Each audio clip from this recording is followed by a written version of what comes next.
দেখুন, আমরা প্রতিদিন যে পিক্সেলস খাই সেটা আসলে কিভাবে তৈরি হয়।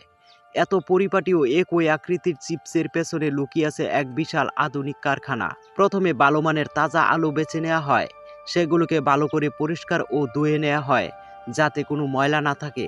এরপর আলুগুলোকে মেশিনে দিয়ে পিষে মিহি করে ডো তৈরি করা হয়। শুধু আলু নয়, এই ডোতে অন্যান্য উপাদানও মেশানো হয় যাতে চিপসের টেক্সচার ও স্বাদ ঠিক থাকে। এই ডো থেকেই পিক্সেলসের বিখ্যাত বাঁকানো আকৃতি তৈরি হয়। বিশেষ মেশিন দিয়ে ডোকে পাতলা করে চাপা হয় এবং একটার পর একটা চিপস কেটে নেওয়া হয়। প্রতিটি চিপসকে সঠিকভাবে বাঁকানো হয় যাতে পরে টেনে গোছানো যায়।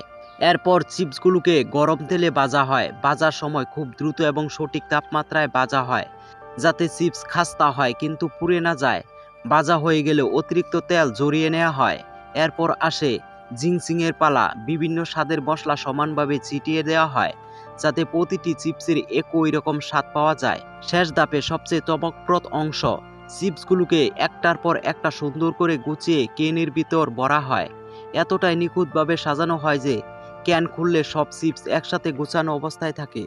পুরো প্রক্রিয়াটা এতটাই মসৃণ, স্বয়ংক্রিয় এবং নিখুঁত যে চোখ ফাঁকা রাখা যায় না। সাধারণ একটা চিপসের পেছনে এতটা প্রযুক্তি, এতটা যত্ন আর এতটা সুনিপুণতা দেখলে বোঝা যায় আমরা প্রতিদিন যে জিনিসটা খাই সেটার পেছনে কত বড় একটা কারখানা, প্রকৌশল এবং মানুষের পরিশ্রম কাজ করে।